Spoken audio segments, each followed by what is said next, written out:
ఓం నమో భగవతే వాసుదేవాయ. ఆత్మబంధువులందరికీ నమస్కారం. 490వ నామం ఆదిదేవ అంటే మొదటి దైవం అని అర్థం. పరమాత్మ మరి మొదట దైవం కనుకనే ఆయన తర్వాత ఉన్నటువంటి అనేక నామరూపాలతో కూడిన 33 కోట్ల దేవతలు అన్నారు. మరి ఆ దేవతలందరూ కూడా నామరూపాలతో వాళ్ళందరినీ సృష్టించింది ఆదిదేవుడు. ఈ పరమాత్మ గనక ఆయన్ని ఆదిదేవ అన్నారు.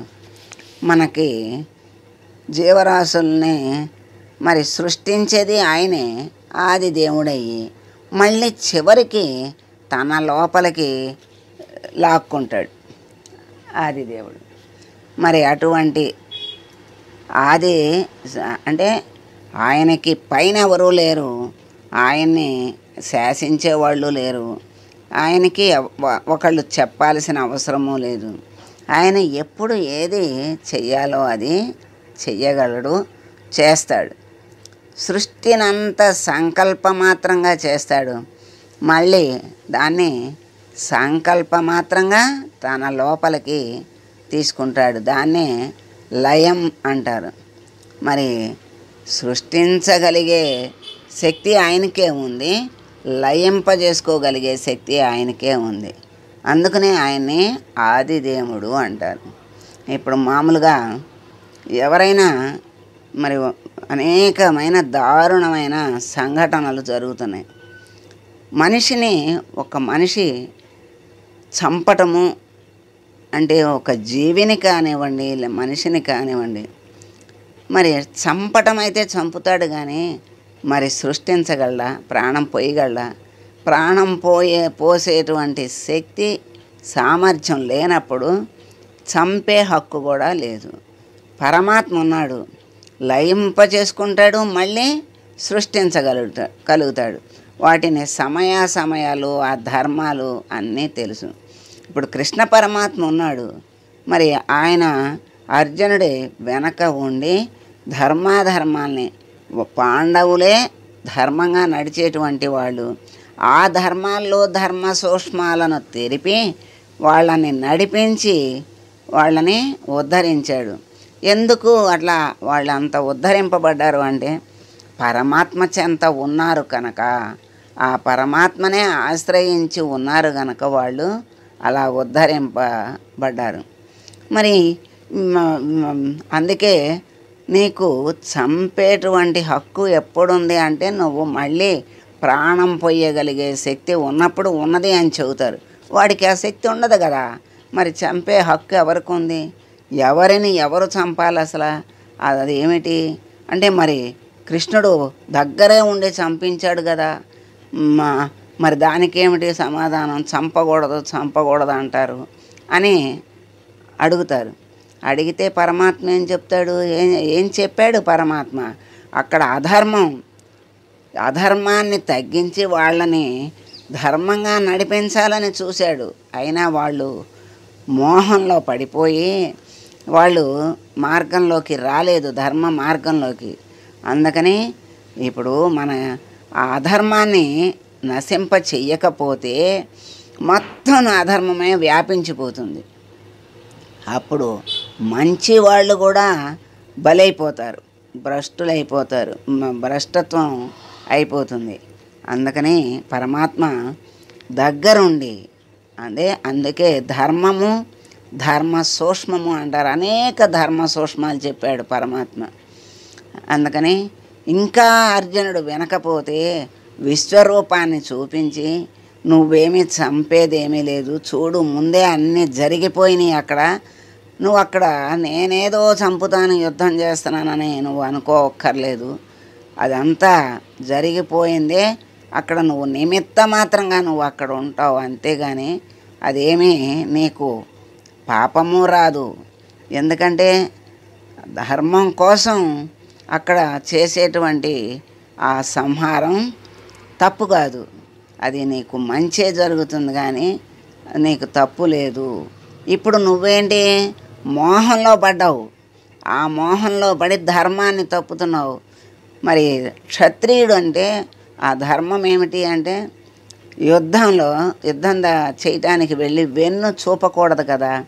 వెన్ను చూపితే నీ అంతటి విలుకాడు వెన్ను చూపితే అది మరణంతో సమానం. ఎందుకంటే కీర్తి అంతా పోతుంది. చెయ్యలేక వెనుదిరిగాడు అంటారు, కానీ వాళ్ళ మీద ప్రేమతో నువ్వు వెనుదిరిగావని అనుకుంటారా వాళ్ళు? అనుకోరు కదా.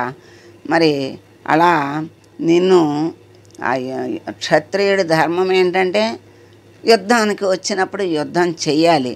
యుద్ధానికి ఎందుకు రావాలి అంటే ధర్మబద్ధమైన యుద్ధం చేయాల్సి వచ్చినప్పుడు చెయ్యాలి. చేసి దానిలో విజయము వీర స్వర్గము అంటారు కదా. మరి దాంట్లో మరణించిన స్వర్గమే వస్తుంది, జయించితే కీర్తి రాజ్యము అన్నీ వస్తాయి. అందుకని నువ్వు యుద్ధం చెయ్యాలి. నువ్వు మోహంలో పడి అంత దారుణంగా ప్రవర్తించిన వాళ్ళ మీద నీకు మోహం పెంచుకుని నువ్వు చెయ్యకపోతే ఇక్కడ ధర్మం ఎక్కడ ఉద్ధరింపబడుతుంది? అధర్మమే పెరిగిపోతుంది అని పరమాత్మ ఎంతో చెప్పి అర్జునుడిని కర్తవ్యోన్ముఖుణ్ణి చేశాడు. మరి అలా చేసి అవసరం కనుక వాళ్ళందరినీ అలా చంపించాడు. ఇప్పుడు ఎలా అంటే అవసరానికి అనేక మరి ఉపయోగించుకుంటూ ఉంటారు, తెలివితేటలు ఉపయోగించి. మరి అట్లాగే దేవుడు కూడా నిర్ణయించి ఉన్నాడు, అందుకని నేను చంపాను అంటాడు. అక్కడ అధర్మాన్ని సంహరింపజేశాడు. నువ్వు ధర్మాన్ని, చెడ్డవాడు మంచివాడిని చంపితే ఏమంటారు దాన్ని? ధర్మాన్ని గ్లాని వచ్చినట్టే కదా. అక్కడ ధర్మం అణచబడినట్టే కదా. మరి అది ధర్మం, అది ఇది ఒకటెలా అవుతుంది? ఎందుకంటే అవకాశవాదులు అనేక మాటల్ని వాళ్ళకు ఉపయోగించుకునేటట్లుగా మాట్లాడి ఏదో మేము సమాధానం చెప్పాం, మేము తెలివిగా మాట్లాడాం, తెలివిగా చేశాము అనుకుంటారు వాళ్ళు. కానీ ఇందాక మనం చెప్పారు కదా, ఎక్కడ తప్పు అధర్మంగా నడిస్తే ఆ ఫలితం వాడు అనుభవించాల్సిందే. తర్వాత పశ్చాత్తాపం పడినా అది అనుభవించకుండా పోదు, దేనిది దానికే అని మనకి గంట కొట్టి చెప్పినట్టుగా చెప్తుంది మన ధర్మం. అలా మరి అందరినీ సృష్టించి ఆదిదేవుడయ్యి మరి అందరినీ ఆయన ఎందుకు లయం చేయాలి? ఆయన అందరినీ మళ్ళీ చంపచ్చుగా అంటే ఒక కాలానికి ఈ సృష్టి కాలం ప్రకారం నడవాలి కదా. ఒక మనిషి జీవితం ఎంత, మరి ఒక్కొక్క జీవరాశికి ఒక్కొక్క సమయం సృష్టి నిర్ణయించబడి ఉంది, జీవిత కాలం. అది అయినాక వాడు వెళ్ళిపోకపోతే మరి ఇప్పుడు వృద్ధాప్యం వచ్చింది, దాన్ని భరించడం ఎంత కష్టమో అనేది మరి ఆలోచిస్తే అందరికీ తెలుస్తుంది, అనుభవిస్తేనే కొంతమందికి తెలుస్తుంది. మరి ఎన్నాళ్ళు భరిస్తాడు? కృషించిపోయి శక్తిహీనమైనటువంటి శరీరాన్ని భరిస్తూ ఎన్నాళ్ళు ఉంటాడు జీవుడు? మరి దానికి ఉద్ధరణ ఏమిటి అంటే నశింపే దానికి ఉద్ధరణ. అలా ఉద్ధరించబడిన తర్వాత మళ్ళీ మంచి జన్మ రావాలి, లేకపోతే ముక్తి కావాలి అంటే తర్వాత ఈ శరీరమే ప్రధానం, ఈ శరీరమే కారణం, ఈ శరీరమే ఆధారం, ముక్తికి కూడా అదే ఆధారం. అలా ధర్మం అధర్మం, ధర్మాన్ని మీద అధర్మం ఎప్పుడైతే అధికారం చెలాయిస్తుందో అప్పుడు పరమాత్మ అవతరించి అధర్మాన్ని సంహరించి ధర్మాన్ని ఉద్ధరిస్తాడు. అది ఆయన ఎలా, ఎప్పుడు, ఎక్కడ, ఎవరికి ఏది చెయ్యాలో అది ఆయనకి తెలుసు, ఆయనే చెయ్యగలడు. కనుక ఆయన్ని ఆదిదేవ అన్నారు. మరి అంటే జీవరాశుల్ని తనలోకి చేర్చుకునేటువంటి పరమాత్ముణ్ణి, జీవరాశుల సృష్టికి మూలమైనటువంటి వాణ్ణి ఆదిదేవ అన్నారని శంకరాచార్యులు వారు చెప్పారు. అందరికీ ఆదిగా ప్రకాశించే స్వామి ఆదిదేవుడని పరాశరుల వారు అన్నారు. మరి భక్తుల చేత స్వీకరింపబడే స్వామి. భక్తులు అందరూ కూడా ఆయన దగ్గరకు వెళ్ళాలని, ఆయన్ని మరి స్మరించాలని భక్తులందరూ కూడా ఆతృతతో ఆర్ద్రతతో ఆయన్ని పిలుస్తారు, ఆయన్ని అనుసరిస్తారు, ఆయన్ని అర్థిస్తారు. అందుకని ఆదిదేవుడని అన్నారని పరాశరుల వారు చెప్పారు. సత్యసంధుల వారు దైవజ్ఞులు స్వామిని అంటే స్వామి వీటన్నిటినీ కూడా ఆయన వీళ్ళిద్దరి దానికి ఆయన సమ్మతించి ఆయన సత్యసంధుల వారు ఇదే వ్యాఖ్యాన చేశారు. కనుక దైవజ్ఞులు స్వామిని ఓం ఆదిదేవాయ నమః అని వినతి చేస్తూ ఉన్నారు. ఆదిదేవ అంటే ఆది అంటే మొదటి దైవం అన్నారు.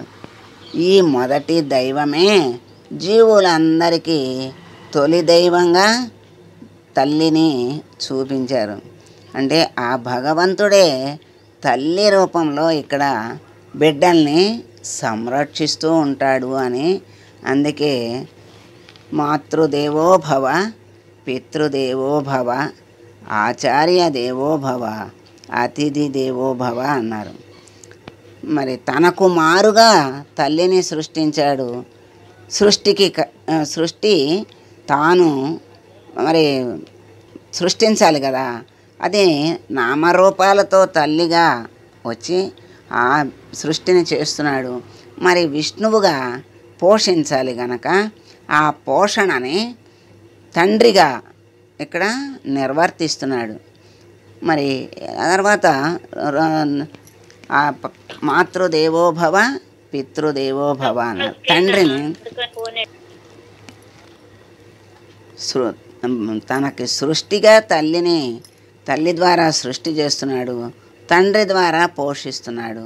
మరి అజ్ఞానాన్ని లయం చేసేటువంటి గురువుగా ఆయన లయకర్తగా ఆయన అక్కడ ఉన్నాడు. ఏం లయం చేస్తున్నాడు అంటే జీవుడిలో ఉన్నటువంటి అజ్ఞానాన్ని లయం చేస్తున్నాడు. అందుకని త్రిమూర్తి స్వరూపంగా పరమాత్మ ఇక్కడ బ్రహ్మ విష్ణు రుద్రులుగా అక్కడ సృష్టించాడు. వాళ్ళ ప్రతిరూపాలుగా తల్లిగా, తండ్రిగా, గురువుగా మనకిక్కడ ప్రత్యక్ష దైవాలుగా మనకి దర్శనమిస్తున్నాడు, సృష్టిస్తున్నాడు, పోషిస్తున్నాడు. అజ్ఞానాన్ని లయించి జ్ఞాన బోధ చేసి మళ్ళీ ఎక్కడి నుంచి వచ్చామో అక్కడికి తీసుకెళ్ళేటువంటి బోధని మార్గాన్ని చూపించి బోధన చేసి ఉద్ధరిస్తున్నాడు. అందుకని ఆయన్ని ఆదిదేవ అన్నారు.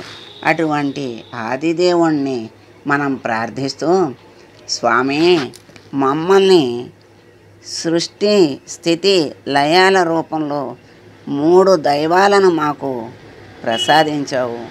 ఆ దైవాలను దైవంగా చూడగలిగేటువంటి శక్తి సామర్థ్యాలను ఇచ్చి మా జన్మలు తరించుకునే శక్తి సామర్థ్యాలను నీ అనుగ్రహం చేత మాకు ప్రసాదించి మమ్మల్ని నీ దరికి చేర్చుకో స్వామి అని వేడుకుంటూ మంగళం పాడదాం. మంగళం కౌసలేంద్రాయ మహనీయ గుణాత్మనే సర్వలోక శరణ్యాయ సాధురూపాయ మంగళం. ఓ